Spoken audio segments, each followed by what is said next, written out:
नमस्कार, शाम के 7 बज चुके हैं। शंखनाद में आप सभी का स्वागत है। मैं हूं आपके साथ चित्रा त्रिपाठी। बड़ी खबर के साथ इस बुलेटिन की शुरुआत हम करने जा रहे हैं। आपको बता दें, प्रधानमंत्री नरेंद्र मोदी और रूस के राष्ट्रपति व्लादिमीर पुतिन के बीच आपस में बातचीत हुई है। जिस तरह से मौजूदा हालात हैं उसके मद्देनजर ये बातचीत बेहद अहम मानी जा रही है। स्पुतनिक वैक्सीन को लेकर भी आपस में दोनों ने बातचीत की है। बड़ी जानकारी प्रधानमंत्री मोदी ने ट्वीट करके दी है।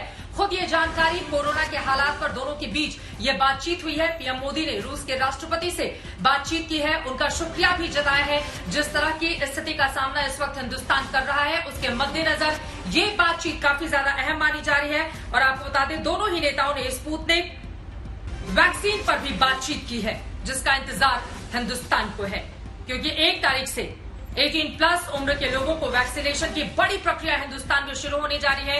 ऐसे में काफी ज्यादा महत्वपूर्ण हो जाता है इन दोनों ही बड़े नेताओं का आपस में इस तरह से बातचीत करना और कोरोना संकट का क्या हो समाधान, इसको लेकर भी दोनों के बीच हुई है चर्चा। जैसे और जानकारी मिलेगी इस खबर के बारे में जुड़ी हुई आप तक पहुंचाएंगे। उसके पहले अब राजधानी दिल्ली का हम सीधे रुख करेंगे। हर तरफ बेबसी, बेचारगी, लाचारी यही देखने को मिल रहा है और इसी तरह की तस्वीरें राजधानी के अलग अलग हिस्सों से सामने आ रही हैं। कोरोना का ये संकट, ये दर्द, ये कराह, ये चीख पुकार राजधानी में कब खत्म होगी, इसका जवाब किसी के पास नहीं। राजनेताओं के अपने अपने दावे और वादे, लेकिन इन सब के बीच में पिस रहा है तो आम आदमी अस्पताल की दरकार के लिए दर दर वो भटकता हुआ। न बेड है, न ऑक्सीजन, न दवाइयां, न इंजेक्शन। ऐसे में हालात कब सुधरेंगे, ये अपने आप में बड़ा सवाल है। दिल्ली के दर्द को बताती हुई हमारी ये रिपोर्ट देखिए।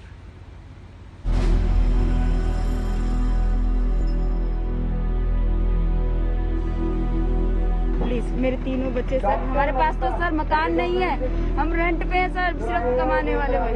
फिर या तो फिर हमें मार दीजिए। जगह भी हमने ट्राई किया, वहाँ भी सेम सिचुएशन है। अब जैसे यहाँ लिखा हुआ आउट ऑफ स्टॉक, तो वहाँ भी आउट ऑफ स्टॉक उन्होंने बोर्ड पे मेंशन किया हुआ।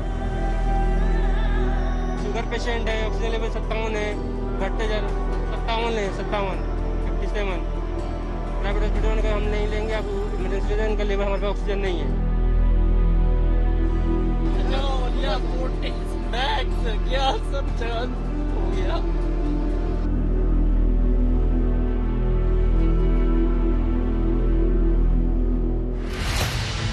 अजीब अराजकता फैली है दिल्ली में। किसी को बेड नहीं मिल रहा, किसी को ऑक्सीजन नहीं मिल रहा, किसी को दवाई नहीं मिल रही, किसी को अपना मरीज नहीं मिल रहा। बचा भी है कि नहीं मालूम नहीं। 3 बच्चों के साथ ये महिला सरदार पटेल कोविड सेंटर के बाहर बदहवास है, ये जानने के लिए कि उसके पति जिंदा भी हैं या नहीं। ये पूरा परिवार है और ये परिवार परेशान क्यों है, इसकी वजह अगर आप जानेंगे तो आप भी चौंक जाएंगे। लोग यहाँ दर दर भटक रहे हैं कि उनके मरीज अस्पताल में एडमिट हो जाएं, लेकिन ये पूरा परिवार चाहता है कि वो मरीज अस्पताल से बाहर निकल जाए। Sir please. आपके पति हैं प्रशांत, क्या हुआ? सर उनको थोड़ा सांस लेने में प्रॉब्लम हुई थी, तो बेड्स कहीं नहीं मिल रहे थे। यहाँ बेड्स मिला तो ठीक है, हमने यहाँ करा दिया। उसके बाद से उनकी कोई भी जानकारी नहीं है, हमें ना बात करवाई गई, ना कोई इन्फॉर्मेशन, ना कुछ। सर मैं कल भी पूरा यहाँ बैठी रही, इन्होंने कहा ठीक है बात करवाएंगे हम। मैं इसी बेस पे घर गई। रात को वो एक मैडम का नंबर मिला, कोई भी उस नंबर से इन्होंने बात नहीं कराई, कोई भी बात नहीं कराई। सर मुझे डिस्चार्ज करा दीजिए मेरे हस्बैंड का, ऐसा ना हो कुछ ही अंदर गलत कर दे मेरे हस्बैंड के साथ। सर प्लीज, मेरे तीनों बच्चे सर, हमारे पास तो सर मकान नहीं है, हम रेंट पे हैं सर, सिर्फ कमाने वाले भाई। फिर या तो फिर हमें मार दीजिए सर, बस। हमारी पूरी फैमिली सर यहाँ खड़ी है, हमें मार दीजिए। ये 3 बच्चे हैं छोटे छोटे, जो कि यहाँ पर कोविड केयर सेंटर के चक्कर लगा रहे हैं। इनके पिता अंदर एडमिट है Sardar Patel Covid care centre में। क्या कुछ जानकारी मिली? कुछ भी नहीं सर। वो कल रात को फोन करके बोलते हैं कि आपके पापा की डेथ हो गई है, मतलब। और फिर आज बोल रहे हैं कि सारे मरीज अंदर ऐसे सेफ है। किसी की एक बंदे की डेथ हुई है, वो कोई दत्ता नाम के सर वो लेके जा रहे हैं। किसी की डेथ हुई है सर, मेरे किसी की डेथ मारने लगे हैं सर। सर उसको दीजिए, हमारे पेशेंट को हमें वापस कीजिए हमारा पेशेंट। मेरे पापा को वापस दिला दीजिए सर ये बिल्कुल पागल हो जाएगा नहीं तो। ऐसे एक नहीं हजारों हैं जो अस्पतालों के बाहर उम्मीद लगाए बैठे हैं कि उनका अपना जो अस्पताल में भर्ती है उसकी स्थिति क्या है। व्यवस्थाओं की चिंदियां इस कदर उड़ेंगी, किसी ने सपने में भी नहीं सोचा था। इस तकलीफ का कोई अंत नहीं। पहले टेस्ट करवाने के लिए लाइन में लगते हैं, फिर अगर आप पॉजिटिव आए तो अस्पतालों में दाखिला, और फिर अस्पताल में दाखिला तो वहां की अलग परेशानी। ये दिल्ली का सबसे बड़े कोविड सेंटर में से एक सरदार पटेल कोविड सेंटर है, और यहाँ पर आपको ये जो गेट है इसकी तस्वीर हम आपको दिखाएं, इससे आप अंदाजा लगा सकते हैं कि कितने परेशान हैं लोग। इस गेट पर लोग खड़े हैं जानकारी लेने के लिए। उस तरफ भारतीय तिब्बत सीमा पुलिस के आईटीबीपी के जवान हैं जो कि नोट कर रहे हैं, लेकिन यहाँ शिकायत यह है कि यहाँ पर जानकारी नहीं मिल रही है। क्या उत्तम नगर से सर लोगों को जानकारी मिल नहीं रही है? सर कुछ नहीं मिल रहा है, सुबह 6 बजे से खड़े हैं यहाँ पे, कुछ नहीं पता लग रहा है। कोई कह रहा है जीवित है, कोई कह रहा नहीं है, कुछ समझ नहीं आ रहा। कोई अंदर कोई हेल्पलाइन नहीं है कि कोई मरीज से बात कर सके वहाँ पे किसी से भी, और उनका फोन भी स्विच ऑफ हो रखा है। ना तो कल से चार्जर भी देकर गए, ना अंदर जाने दे रहे हैं, ना कुछ खाने पीने की है, कुछ भी नहीं पता लग रहा है। अस्पतालों में भर्ती मरीजों के लिए डॉक्टर रेमडेसिविर तो लिख रहे हैं, मगर रेमडेसिविर मिल कहां रही है ये कतारें देखिए, और इन कतारों में लगे लोगों की बेचारगी समझिए। नहीं मिल रही है, बिल्कुल परेशान हो रहे हैं। कई लोग तो इसमें ऐसे हैं जो 3 दिन से यहाँ खड़े हुए वेट कर रहे हैं और यहीं सो रहे हैं। स्टॉक अभी आ नहीं रहा माल, ऊपर से नहीं आ रहा माल। आज कह रहा है आज आएगा, लेकिन अभी तक कोई कह रहा नहीं आएगा, अभी तक नहीं आया माल। हम कल भी आए थे, कल भी मॉर्निंग में 4 बजे आ गए थे, शाम को 4:30 बजे यहाँ से गए हैं। आज भी मॉर्निंग में 4:30 बजे आ गए थे, अभी भी वेट कर रहे हैं। ये कैसी विडंबना है। देश की राजधानी में जीवन रक्षक दवाइयों का टोटा पड़ा है, अस्पतालों में बेड के लिए जद्दोजहद है तो ऑक्सीजन के लिए मारामारी है। हमें इस वक्त पूर्वी दिल्ली के लाल बहादुर शास्त्री अस्पताल के बाहर, जो कि नॉन कोविड डेजिग्नेटेड हॉस्पिटल है, लेकिन हर एक वो मुसीबत झेल रहा है जो कोविड सेंटर्स को झेलनी पड़ रही है। यहाँ के बहुत सारे हॉस्पिटल स्टाफ और डॉक्टर्स कोरोना संक्रमण के चपेट में आ चुके हैं। क्योंकि ये नॉन कोविड हॉस्पिटल है, इसलिए यहाँ आसपास की कोई भी अगर बीमार पड़ता है और कोरोना टेस्ट कराए या ना कराए, स्टेटस बताए या ना बताए, लेकिन अगर इमरजेंसी में आता है तो उसकी दवा दारू जरूरी है। इसलिए जो कोविड पेशेंट भी यहाँ आ जाते हैं, उनकी वजह से बहुत सारे स्टाफ मेंबर्स इस वक्त कोरोना संक्रमण की चपेट में हैं। ऑक्सीजन की बात करें तो ऑक्सीजन की भी कमी इस हॉस्पिटल को झेलनी पड़ रही है। डॉक्टर्स बता रहे हैं कि बहुत ज्यादा किल्लत हो रही है, पूरा दिन ऑक्सीजन सिलेंडर सोर्स करने में यहाँ पर लग जाता है। लोग परेशान हैं और मरीजों को लेकर इधर उधर भटक रहे हैं। सबसे ज्यादा समस्या इलाज में आ रही है, क्योंकि अस्पतालों में अब भी पर्याप्त ऑक्सीजन नहीं पहुंच पा रही है। हालत भयानक है, समझ ही नहीं आ रहा कि क्या करें क्या न करें। हालांकि बढ़ते मरीजों के लिए अब इंतजाम किए जा रहे हैं। रामलीला मैदान में 50 बेड का कोविड सेंटर बनाया जा रहा है। दर दर भटक रही देश की राजधानी में आईसीयू बेड्स को ढूंढना भी रेगिस्तान में पानी ढूंढने के बराबर हो गया है। और इसी स्थिति को समझते हुए अब पुरानी दिल्ली के ऐतिहासिक रामलीला मैदान में इंतजाम किया जा रहा है 500 आईसीयू बेड्स के अस्थायी अस्पताल का। यहाँ पर जो तैयारियां हैं वो जोर शोर से चल रही हैं। तस्वीर में आप देख रहे हैं कि अस्थायी टेंट यहाँ पर लगाया जा रहा है। यहाँ पर मजदूरों की फौज मौजूद है और आपको हम तस्वीरों के जरिए यहाँ पर तैयारियों को भी दिखाते हैं, क्योंकि जितने बड़े इलाके में आप ये लोहे का टेंट देख पा रहे हैं, इस पूरे इलाके में आईसीयू बेड्स वाला अस्पताल तैयार किया जा रहा है। यहाँ पर मुख्यमंत्री अरविंद केजरीवाल, स्वास्थ्य मंत्री सत्येंद्र जैन ने कल दौरा किया था और यहाँ नजदीक में ही जो लोक नायक जयप्रकाश अस्पताल है, उनके साथ जोड़ते हुए इस अस्थायी अस्पताल को तैयार किया जा रहा है। दिल्ली ने इतना बुरा वक्त कभी नहीं देखा। ये वो विकट समय है जिससे पार पाने में दिल्ली वालों की जिंदगी दांव पर है। प्रार्थना कीजिए कि ये बुरा समय जल्दी कट जाए। मिलन शर्मा, अनीशा माथुर और कुमार कुणाल के साथ पंकज जैन, दिल्ली आज तक। अकेली राजधानी दिल्ली ही नहीं, उत्तर प्रदेश में भी जो देश का सबसे बड़ा सूबा है, वहां पर भी हाल बेहाल हैं। वहां की सरकार के चाहे जो भी दावे हों, लेकिन रोती बिलखती जो तस्वीरें सामने आ रही हैं, यकीनन उसने उन दावों को लेकर तमाम तरह के सवाल खड़े कर दिए हैं। दवाइयों का अकाल पड़ा हुआ है, ऑक्सीजन की किल्लत जगह जगह देखने को मिल रही है, रेमडेसिविर इंजेक्शन को लेकर भी बड़ा सवाल है। इन सब के बीच अस्पतालों के बाहर लंबी लंबी कतारें और मरीज उनके तीमारदार आपस में बिलखते हुए, ये तस्वीरें भी परेशान करने वाली हैं।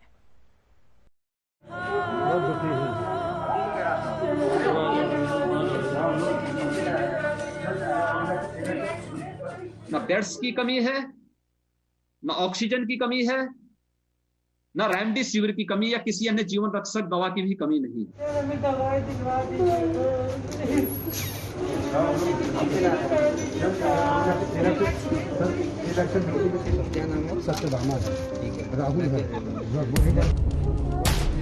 पता नहीं कि किस सूबे, किस शहर और किस अस्पताल की बात कर रहे हैं उत्तर प्रदेश के मुख्यमंत्री योगी आदित्यनाथ, मगर हम आपको जो दिखा रहे हैं उत्तर प्रदेश के सबसे चमकते दमकते शहर नोएडा की तस्वीरें हैं। सीएमओ के सामने एक महिला गिड़गिड़ा रही है और सीएमओ उसे झिड़क रहे हैं। महिला रेमडेसिविर इंजेक्शन के लिए नोएडा के सीएमओ के सामने फरियाद कर रही है, पांव पकड़ रही है, बस किसी तरह सीएमओ साहब इंजेक्शन का बंदोबस्त कर दें और मरीज ठीक हो जाए। लेकिन तीमारदारों का इस तरह रोना सीएमओ साहब को बेकार की बातें लगी। आरोप है कि ज्यादा परेशान होने पर महिलाओं को गिरफ्तार कराने की धमकी भी दी गई। आप लोग किस लिए आए हैं? क्या कह रहे हैं? बोल रहे कि अवेलेबल होगा तो देंगे। हमने कहा फिर दोबारा आएंगे तो बोल रहे कि जेल में डलवाने के लिए। जेल में क्यों डलवा देंगे? इंजेक्शन दोबारा आएंगे लेने के लिए। तो इंजेक्शन दिया उन्होंने? नहीं दिया। नहीं, अभी नहीं दिया। इसी नोएडा की दूसरी तस्वीर देखिए, जब कई घंटे के इंतजार के बाद भी तीमारदार को मरीज के लिए रेमडेसिविर नहीं मिली तो ये शख्स रो पड़ा। सही कहा था सीएमओ साहब ने, ये सब बेकार की बातें हैं, क्योंकि जब मुखिया ही कह रहे हैं कि जीवन रक्षक दवाइयों की कोई कमी नहीं, तो सही ही कह रहे होंगे। ना बेड्स की कमी है, ना ऑक्सीजन की कमी है, ना रेमडेसिविर की कमी या किसी अन्य जीवन रक्षक दवा की भी कमी नहीं है। लेकिन हे सूबेदार, जरा इन बदहवासों को भी तो सुनिए। सीएम साहब सुन रहे हैं तो सुनिए मेरी बात। जान देने बताइए, क्या आपने बताइए? जहाँ बताओ मैं मुंह दिखा रहा हूँ, मैं अपना मुंह दिखा रहा हूँ। सर कुछ तो कर दीजिए, कम से कम जो मर उनको बचाइए, ठीक है? बाकी चलो कोई बात नहीं, आप लॉकडाउन में जो करना करिए, हमको कोई दिक्कत नहीं। मर रहे मेरे बाप मेरे, उनको तो बचा लीजिए कम से कम, नहीं तो हम अपनी जान देते बताइए जाकर के। आगे भी सुनिए, क्योंकि चेहरे बदलते हैं, दर्द की दास्तानें नहीं बदलती। सुनिए सीएम साहब। मेरी माँ चली गई 3 बजे की, मैं खड़ा हूँ सामने, अभी कल उनका 10वां मैं करके आ रहा हूँ घर से, हैं? तभी मैं दौड़ रहा हूँ कि मेरे बाप बच जाए कुछ तरीके से। जिस वक्त लोग शोक मनाते हैं, दुर्भाग्य देखिए, एक बेटे को अस्पतालों में व्यवस्था से लड़ना पड़ रहा है। फादर को मैं कहीं से भर्ती कराइए सर, लगा लीजिए सुरक्षा के लिए। सर मैं परेशान चुका, सुबह दौड़ बताइए, मैं कहाँ तक मरूँ बताइए? अस्पताल में क्या कहते हैं? कहीं कुछ सही नहीं चल रहा है सर, जब हर जगह मना कर रहे हैं। कम से कम बेड तो दिए मेरे फादर, कम से कम 7 ऑक्सीजन तो मिले पॉजिटिव। ऑक्सीजन उनका कुछ नहीं सर, 74 से नीचे है। बताइए घर पे मैं ट्रीटमेंट कर रहे हैं, कहाँ साहब तो कह रहे हैं सब जगह खाली है। कहाँ देखिए मैं हर जगह दौड़, मैं खड़ा हूँ सामने ना, बताएं कौन बता रहा है? मैं बलरामपुर दौड़ चुका हूँ, ठीक है? केजीएम से भाग के मैं चला रहा हूँ, बताइए यहाँ नहीं है कुछ नहीं सर, बताइए कहाँ चले बताइए आप? ये हाल लखनऊ के किंग जॉर्ज मेडिकल यूनिवर्सिटी का है, जहां आज तक की टीम को अस्पताल के बाहर एम्बुलेंस में इस तरह बेड के लिए लोग इंतजार करते मिले। मरीज तो मरीज, उनका इलाज करने वाले भी सिस्टम का शिकार हैं। इतना जान लीजिए कि जो भी डिपेंडेंसी है वो सिर्फ लोअर स्टाफ के ऊपर है। जेआरस है, एसआरस है, ये लोग टोटली काम कर रहे हैं। क्या काम करते हैं? भैया वार्ड बॉय का काम करते हैं। तो आप ही लोगों को सारा काम कराया जाता है? ये सब कुछ करवाया जाता है हम लोगों से। तो बड़े डॉक्टर क्यों नहीं करते? यहाँ तक कि हमारे जो सीनियर डॉक्टर वो तो यहाँ कह देते हैं कि अगर आप पॉजिटिव हो गए तब भी आपको ड्यूटी करना है। हाँ, SpO2 आपका चेक किया जाता है। हाँ, कि आप पॉजिटिव है, जब तक जिंदगी है चलते रहो, मर जाओगे तो कोई मतलब नहीं। मतलब आपको इलाज भी नहीं जाता है? कुछ नहीं, हम लोग अगर पॉजिटिव कोई स्टाफ आता है तो उससे भी ड्यूटी करवाया जाता है जबरदस्ती। यूपी में हेल्थ सिस्टम का बुरा हाल हो चुका है, ये खुद सत्ताधारी पार्टी बीजेपी के सांसद भी मानने लगे हैं। लखनऊ के मोहनलालगंज से सांसद कौशल किशोर और मंत्री सुनील भराला के बाद मेरठ से सांसद राजेंद्र अग्रवाल ने भी सीएम योगी को चिट्ठी भेजी है। चिट्ठी में मेरठ में फौरन ऑक्सीजन की समुचित सप्लाई भिजवाने को कहा गया है। चिट्ठी में राजेंद्र अग्रवाल ने कहा है कि मेरठ के सभी सरकारी और निजी अस्पताल ऑक्सीजन की किल्लत का सामना कर रहे हैं। पर चस्पा था, आपको सूचित किया जाता है कि अस्पताल में ऑक्सीजन की कमी हो जाने और सरकार की तरफ से ऑक्सीजन की उपलब्धता न होने के कारण हम कोविड के नए मरीजों को भर्ती करने में असक्षम हैं। मरीजों की असुविधा के लिए हमें खेद है। कोरोना का तेज संक्रमण यूपी वालों के लिए लगातार मुश्किलों का सबब बना हुआ है। इसे रोकने के लिए ही लगातार सुविधाओं को बढ़ाया जा रहा है। इसमें लखनऊ में डीआरडीओ का ये अस्थायी अस्पताल भी शामिल है। लखनऊ के इस अवध शिल्प ग्राम में बनाया जा रहा 500 बेड का डीआरडीओ का अस्पताल अब अपने आखिरी दौर में है और 30 तारीख इसकी डेट रखी गई है जब से यह अस्पताल शुरू होगा। 500 बेड का यह अस्पताल कोविड अस्पताल होने जा रहा है, मेकशिफ्ट हॉस्पिटल है, लेकिन इस पूरे अस्पताल को लगभग तैयार कर लिया गया है। ये वो बड़े हॉल होंगे जिसमें बेड्स लगेंगे, यहां तक कि बेड आ चुका है और आप देख सकते हैं कि इस तरीके की बेड की तैयारी है। ये सब डिटैचेबल हैं और बहुत जल्दी इसे तैयार कर लिया जा सकता है। कोरोना से जंग जीतना है तो सिस्टम के ढीले कल पुर्जों को कसना होगा, सिस्टम को चौकस बनाना होगा। ये बड़ी जंग है, इसे जीतने के लिए कोशिशें भी बड़ी होनी चाहिए। नोएडा से भूपेंद्र चौधरी के साथ शिवेंद्र श्रीवास्तव और कुमार अभिषेक, लखनऊ, आज तक। उधर बिहार में भी कोरोना तेजी से अपने पांव पसार रहा है। आलम यह है कि मरीजों की मौत के बाद अब उनके तीमारदार, उनके परिजन हंगामा करने लगे हैं और जगह जगह से इस तरह के हैरान परेशान करने वाली तस्वीरें भी सामने आ रही हैं।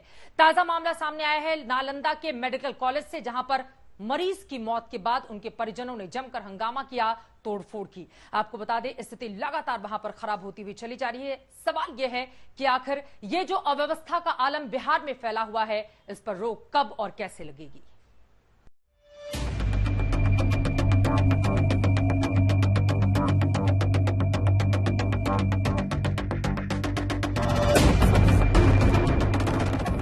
कोरोना की मार से कराह रहा है बिहार।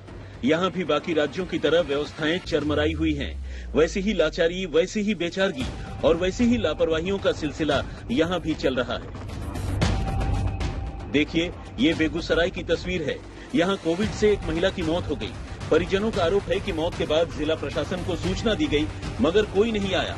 परिजनों ने 18 घंटे इंतजार किया और कोई नहीं आया तो बगैर पीपीई किट के नदी किनारे उन्होंने मृतका का अंतिम संस्कार कर दिया।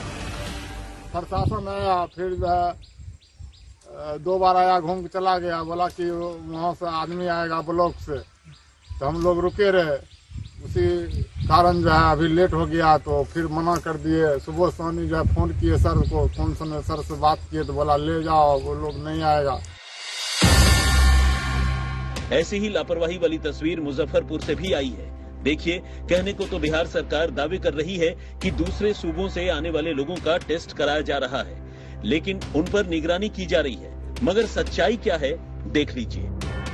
कोई अच्छी नहीं है, कोई काउंटर नहीं है, कोई चेक करने वाला। हम लोग तो दिल्ली से आए, अपने वहीं से टेस्ट करा के आए हैं। यहाँ कोई टेस्ट नहीं, कुछ नहीं है, कुछ नहीं है। आरोप लगाए जा रहे हैं कि बिहार में अलग अलग शहरों में कोविड नियमों को आम लोग तो छोड़िए, प्रशासन भी नहीं मान रहा। ये तस्वीरें देखिए।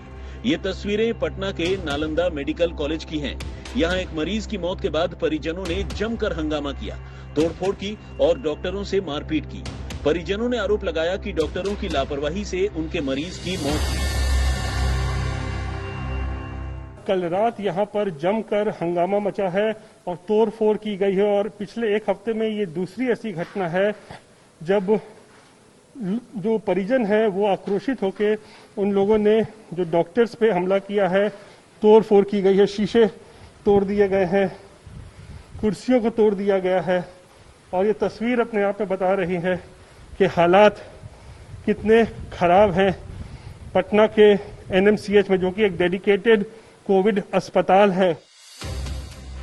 यहाँ के डॉक्टर बेबस हैं, कह रहे हैं कि जब अस्पताल में बेड नहीं है तो मरीजों को कहाँ भर्ती करें। डॉक्टर डरे हुए हैं। डेथ हुआ तो डॉक्टर को खदेड़ के मारना स्टार्ट किया, फिर गेट तोड़ा, वहाँ पे सारे सर्जरी डिपार्टमेंट को तोड़ताड़ किया। डॉक्टर भागा वहाँ से, गायनी डिपार्टमेंट घुस के, फिर गायनी डिपार्टमेंट को डॉक्टर भागने लगा, वहाँ पे मारपीट किया। इसको दौड़ाते हुए 3 बार में अगर बंद नहीं होता डॉक्टर तो उसको मार देता। इतना दौड़ा के लोग मारने का प्रयास किया और वहाँ डॉक्टर को मारा। इन तमाम व्यवस्थाओं के बीच पटना की ये 2 बहनें मिसाल कायम कर रही हैं।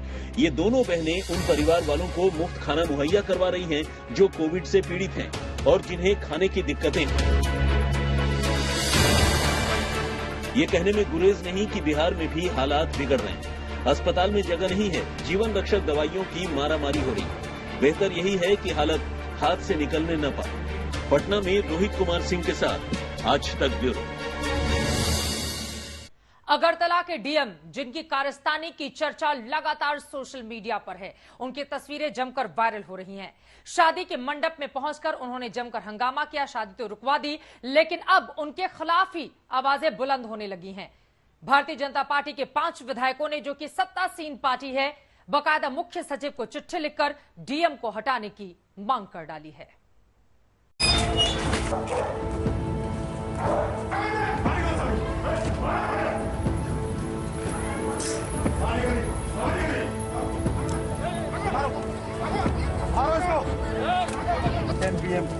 Okay, you people are educated.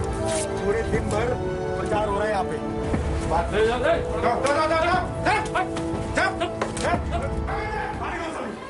शादी के गाढ़े रंग में भंग बढ़ गया। त्रिपुरा के अगरतला के एक मंडप में जब डीएम अपने लाव लश्कर के साथ पहुंचे तो अफरा तफरी मच गई थी।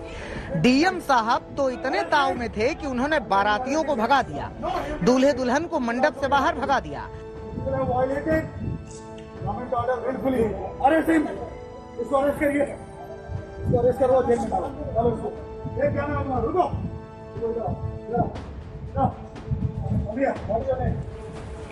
और तो और उन बेचारे पंडित जी को भी एक चपत जमा दी जो शादी करवाने के लिए आए हुए थे।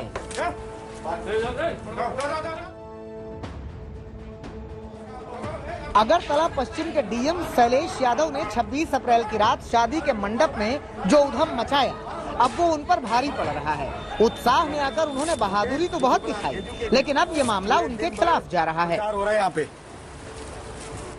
शादी करवाने वाले पंडित को पीटना डीएम को महंगा पड़ सकता है। शादी में मौजूद पुलिस वालों को अपशब्द कहना भारी पड़ सकता है। शादी में हंगामा करके दूल्हे दुल्हन को मंडप से बाहर करने की उन्हें कीमत चुकानी पड़ सकती है। शादी के अनुमति पत्र को फाड़ने की घटना उनके खिलाफ जा सकती है। प्रचार हो रहा है यहाँ पे। जी हाँ, पश्चिम अगरतला के डीएम शैलेश यादव ने शादी के मंडप में जो हंगामा किया, उससे त्रिपुरा की सत्ता में बैठी बीजेपी सरकार के सिपहसालार खफा हो गए हैं। बीजेपी के 5 विधायकों ने शैलेश यादव के खिलाफ जांच की मांग की है।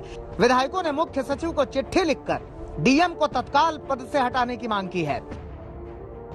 जाके शादियां रुकवा दी और वहां पे जो पुरोहित थे, बुजुर्ग आदमी थे, वो 70 से ज्यादा उम्र है जिनकी, उनको वो मारा।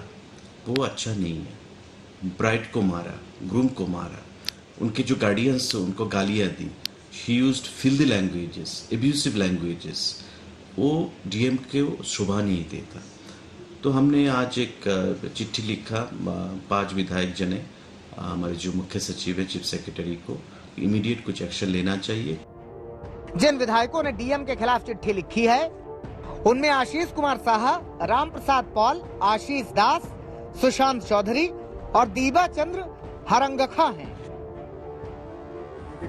शादी के मंडप में डीएम की कारगुजारी सोशल मीडिया पर वायरल हो रही है। लोग डीएम को अपने निशाने पर ले रहे हैं। कांग्रेस नेता अभिषेक मनु सिंघवी ने अपने ट्वीट में लिखा है, बाकी बातें एक तरफ, पर जिस अहंकार और उद्दंडता के साथ अगरतला के डीएम ने विवाह कराने आए पंडित को बिना कुछ बोले थप्पड़ जड़ा, वो दर्शाता है कि आजादी के बाद भी औपनिवेशिक शासन खत्म नहीं हुआ है। गोरों की जगह अब बस इसे सरकारी बाबू चला रहे हैं। ट्विटर पर हैशटैग अगरतला और hashtag DM Shailesh Yadav suspend trend करने लगा। लोगों का आक्रोश डीएम शैलेश यादव के खिलाफ उमड़ने लगा। दुल्हन के भाई शरदजीत देवदास ने फेसबुक पोस्ट पर पूरी घटना बयां की। उन्होंने अपनी पोस्ट के साथ शादी का परमिशन लेटर भी पोस्ट किया, जिसकी कॉपी को डीएम ने टुकड़े टुकड़े करके फेंक दिया था। इस परमिशन लेटर में साफ साफ लिखा था कि शादी में 200 लोग शामिल हो सकते हैं। दुल्हन के भाई ने लिखा है कि शादी का शुभ मुहूर्त रात 11:30 बजे तक था। इसकी सूचना भी जिलाधिकारी को दे दी गई थी, फिर भी उन्होंने हंगामा किया। शरदजीत देवदास ने डीएम के एक्शन पर सवाल उठाते हुए पूछा है, डीएम शैलेश यादव जी, बताइए हमारी गलती कहाँ है? जब आपने सारे आदेश जारी किए तो उन कागजों को सबके सामने क्यों फाड़ दिया? अगर अनुमति नहीं थी तो समारोह करने का आदेश क्यों जारी किया? क्या हमारे राज्य में हिंदू विवाह अधिनियम का पालन करना गैर कानूनी है? क्या हमें शुभ मुहूर्त का पालन नहीं करना चाहिए? सरबजीत दास ने अपनी पोस्ट में कहा है कि अगर हम पढ़े लिखे मूर्ख हैं साहब, तो भीड़ के सामने असभ्य भाषा का प्रयोग भी अनपढ़ों जैसा व्यवहार ही है। You people have forgotten your police training. बहुत हैरास हुए हैं, तो सबका तबीयत ठीक नहीं है फिलहाल।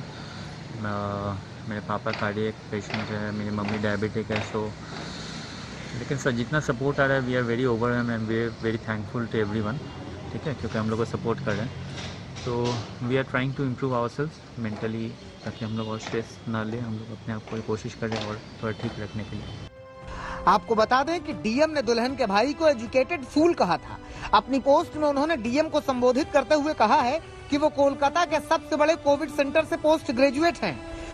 कोविड से हुई मौतों को देख चुके हैं, उन्हें प्रोटोकॉल भी पता है। उन्होंने त्रिपुरा सरकार से गुजारिश की है कि शादी जैसे शुभ अवसरों पर त्रिपुरा के लोगों को ऐसा अपमानजनक उपद्रव न देखना पड़े जैसा कि उनके परिवार ने देखा है।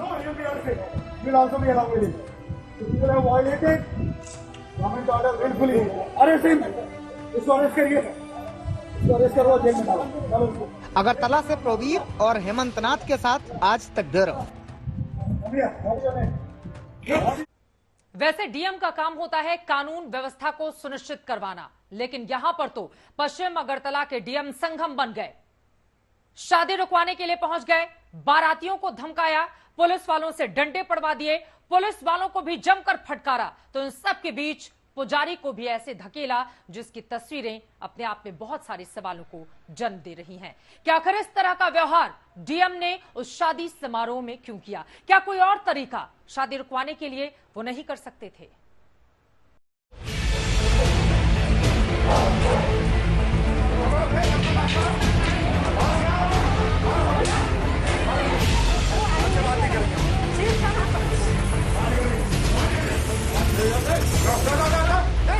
Okay, you people are educated. पूरे दिन भर अगरतला पश्चिम के जिलाधिकारी शैलेश यादव ने शादी के मंडप में जो हंगामा किया, वो मेन स्ट्रीम मीडिया से लेकर सोशल मीडिया पर सुर्खियों में है।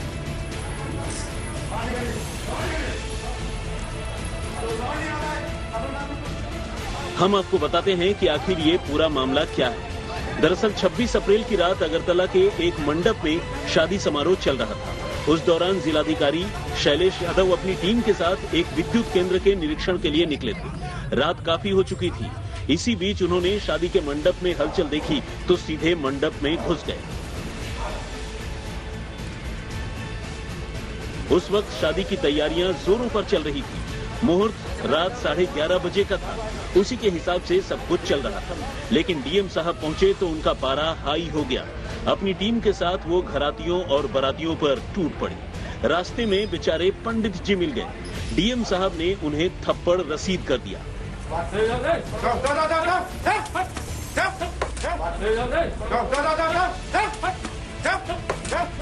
इसके बाद शामत बैंड वालों की आई। वो सिर पर पांव रखकर मंडप से भाग खड़े हुए। डीएम और उनकी टीम ने किसी को भी नहीं बख्शा। किसी के साथ धक्का मुक्की की तो किसी को मिली फटकार। बारातियों को गिरफ्तार करने की धमकी भी दे डाली। दुल्हन के डॉक्टर भाई को डीएम ने पढ़ा लिखा मूर्ख तक कह दिया।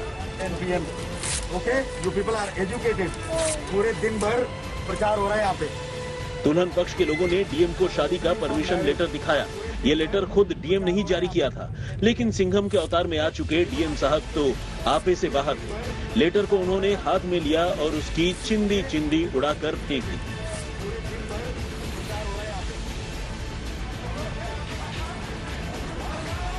डीएम साहब फिल्मी अंदाज में आ गए। बारातियों और घरातियों की मजम्मत करने के बाद वो वहां से मौजूद पुलिस वालों पर भी पिल गए। एक पुलिस अफसर की उन्होंने मौके पर ही क्लास लगा दी। कितने लोग इधर काम करके बोलो। तो कल मैं सस्पेंड करा रहा हूँ। तुम लोग जो काम कर रहे हो ना, अभी काउंट कर बोलो कितने हैं। चलो उसके साथ चलो। सर वो आ रहा है। तुम जो भी हो काउंट करके बोलो। I am the district magistrate. Okay, what is your name? तुम भी जाओगे उसके साथ। डीएम साहब तो मौके पर मौजूद पुलिस वालों को छठी का दूध याद दिलाने पर आमादा थे। उन्होंने पुलिस वालों के खिलाफ अमर्यादित भाषा का भी इस्तेमाल किया। इसके बाद डीएम ने आला अफसरों को फोन लगा दिया, पूरा माजरा बताया और ईस्ट अगरतला के पुलिस अधिकारी को सस्पेंड करने की बात कही। मैं इधर थोड़ी देर पहले गया था, पुलिस गाड़ी यहाँ खड़ी थी। फिर भी ये सब यहाँ चल रहा है, इसका मतलब पुलिस इनके साथ मिली हुई है। Unfortunately I have to recommend suspension, immediate suspension of west Agartala police station OC, because he is 100% undoubtedly hand in gloves with this people. DM Shailesh Yadav यही नहीं रुके।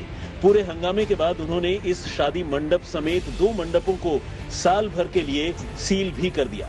ये पूरा मामला जब सुर्खियों में आया तो डीएम साहब की सिंघम के तर्ज पर बहादुरी उनके खिलाफ चली गई। सोशल मीडिया पर उनके खिलाफ कैंपेन चल गया। उनके खिलाफ दुल्हन के भाई की फेसबुक पोस्ट वायरल हो गई। अगरतला से प्रोबीर और हेमंत नाथ के साथ आज तक ब्यूरो। एक और महत्वपूर्ण खबर, कहते हैं मुश्किलों में ही इंसानियत का इम्तिहान होता है। ऐसी एक खबर सामने आई है नागपुर से, जहां पर 85 साल के एक बुजुर्ग ने अपना बेड एक जवान के लिए इसलिए छोड़ दिया क्योंकि उनके छोटे छोटे बच्चे थे, ये कहते हुए कि मैं तो अपनी जिंदगी जी चुका हूं, लेकिन इनके छोटे बच्चे हैं, इनकी जिंदगी महत्वपूर्ण है। उनकी ये कहानी सोशल मीडिया पर जमकर वायरल हो रही है।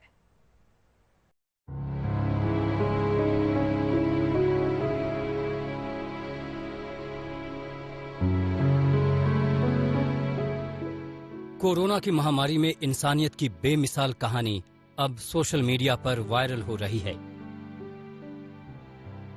इस वायरल दास्तान में बताया जा रहा है कि कोरोना से लड़ रहे 85 साल के एक स्वयं सेवक ने एक युवा की जान बचाने के लिए अनोखा त्याग दिया। वायरल ट्वीट में कहा जा रहा है, मेरी उम्र 85 साल है, इस महिला का पति युवा है, उस पर परिवार की जिम्मेदारी है, उसे मेरा बेड दे दें। ये तस्वीर नागपुर के 85 वर्षीय नारायण भावराव दा भाटकर की है, जो अपना बेड देने के लिए 3 दिन बाद चल बसे, लेकिन अपने पीछे मानवता की मिसाल छोड़ गए। दरअसल नारायण भावराव दा भाटकर आरएसएस के स्वयं सेवक थे। बड़ी मशक्कत से उनकी बेटी ने नागपुर के इंदिरा गांधी सरकारी अस्पताल में बेड का इंतजाम करवाया था। उनका ऑक्सीजन लेवल ठीक था। एम्बुलेंस से खुद पैदल निकलकर अस्पताल गए थे। उन्हें बेड मिल गया था। बताया जा रहा है कि उसी दौरान उन्होंने एक महिला को रोते हुए देखा। वो अपने 40 साल के पति को बेड दिलाने के लिए जार जार रो रही थी। नारायण दा भाटकर ने डॉक्टर से कहा, मैं अब 85 साल का हुआ हूँ, जिंदगी जी चुका हूँ, इस जवान का जिंदा रहना मेरे से अधिक महत्व का है। उनके बच्चे छोटे हैं, मेरा बेड उन्हें दे दीजिए, मैं बेड नहीं ले सकता। इस मामले पर नागपुर के मेयर क्या कहते हैं, जरा उनकी सुन लीजिए। सिचुएशन देखने के बाद में उनका ऑक्सीजन लेवल कम था, इसलिए उनको वहाँ एक चेयर बैठने के लिए दी गई और हमारी कैजुअलिटी में एक बेड पर उनको लेटने के लिए कहा गया। लेकिन उस जगह पर उन्होंने ये कहा कि तुरंत एडमिट पेशेंट नहीं हो सकता है क्या करके। उनको बताया गया कि पेशेंट का बहुत ज़्यादा रश है, इसलिए पहले हम कैजुअलिटी में उसको एडमिट करते हैं, उसके पश्चात हम उस पेशेंट को वहाँ से हॉस्पिटल में टोटल प्रोसेस करके एडमिट करते हैं करके। ये सुनने के बाद उन्होंने कहा कि ठीक है भाई, मैं अब यहाँ से जाता हूँ, और वो वहाँ से चले गए। मेयर ने तो ये बताया कि नारायण राव अस्पताल में आए थे, उन्हें बेड दिया गया था, लेकिन आगे की कहानी से उन्होंने अनभिज्ञता जताई। हालांकि जिस रोज अस्पताल से नारायण राव निकले, उसके 3 दिन बाद ही उनकी मौत हो गई। सोशल मीडिया पर उनके त्याग की कहानी वायरल होने लगी। योगेश पांडे, नागपुर, आज तक। राजस्थान में भी कोरोना ने कोहराम मचाकर रखा है। वैसी ही मारामारी, वैसी ही तकलीफें, वैसा ही दुर्ग, वैसा ही दर्द निकलकर सामने आ रहे हैं। जहां की तस्वीरों पर नजर डालिए, हर तरफ वैसी ही बेबसी। पीबीएम कोविड सेंटर के हालात है, रात को 45-45 मिनट एक साथ ऑक्सीजन सप्लाई रोक दी जाती है। पीबीएम हॉस्पिटल के हालात बहुत विकट होते जा रहे हैं। ऑक्सीजन लगभग अभी आधा घंटा से नहीं है, और ये ऑक्सीजन लेवल है जो बहुत नीचे टूट गया है। ये आधा घंटा से देखो इनका ऑक्सीजन लेवल है, ये जो 23 पे आ गया है। ये 95 पर मेंटेन करना चाहिए, जो 23 पर चल रहा है अभी। राजस्थान के बीकानेर का पीबीएम अस्पताल एक ऐसा अस्पताल जो दावा करता है कि उसके यहाँ ऑक्सीजन की कोई कमी नहीं है, लेकिन इस अस्पताल में अपनों का इलाज करवाने वाले ऐसा नहीं मानते और ऑक्सीजन की कमी से मौत का दावा कर रहे हैं। ये पीबीएम हॉस्पिटल कोविड सेंटर में ऑक्सीजन सप्लाई 30 मिनट रुकने की वजह से इन सीरियस मरीजों की मौत हो गई है, और ये इनके परिजन है जो बिलख रहे हैं। भाई ये बताए ऑक्सीजन खत्म होने के बाद डॉक्टरों की लापरवाही, पापा जी की मौत हो गई। और ये रात को रोज का काम है। ये बोतल उतारने तक नहीं आ रही, ये जो ड्रिप लगी होती है वो उतारने तक नहीं आ रही है। इतनी लापरवाही इन लोगों की बोल रहे हैं कि हम बाद में उतार देंगे। ये फोन पे लगे रहते हैं। अभी तक डेथ हुए को 10 मिनट हो गए, अभी तक सीनियर डॉक्टर नहीं पहुंचा यहाँ। पीबीएम अस्पताल में मरीजों की जान से हो रहे इस खिलवाड़ के खिलाफ तीमारदार सोशल मीडिया पर अस्पताल की वीडियो वायरल कर रहे हैं और दावा कर रहे हैं कि ऑक्सीजन की कमी से 3 लोग दम तोड़ चुके हैं, जबकि अस्पताल प्रशासन का कहना है कि जो मरे वो बेहद गंभीर अवस्था में थे।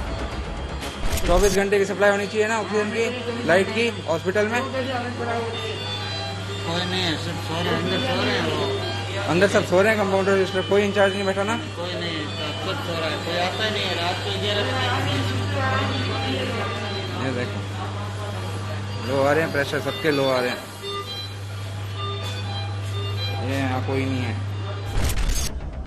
राजस्थान में रोजाना 15,000 से ज्यादा कोरोना के मरीज सामने आ रहे हैं, जिसने राज्य के सरकारी अस्पतालों की हकीकत सबके सामने ला दी है, जिसमें इलाज करवा रहा आम आदमी भेदभाव का भी शिकार हो रहा है। ये देखो पिछले लगभग 45 मिनट से ऑक्सीजन बंद है, सप्लाई बंद हो रही है। और ये जो जेलर है, जेलर के लिए अलग से इन्होंने हॉस्पिटल वालों ने व्यवस्था कर दी है, लेकिन बाकी मरीज भगवान के भरोसे छोड़ दिए गए हैं। जेलर के लिए अलग से ये टंकी लेके आए हैं और अलग से वीआईपी व्यवस्था हो रही है इनके लिए, इनका वीआईपी ट्रीटमेंट चल रहा है।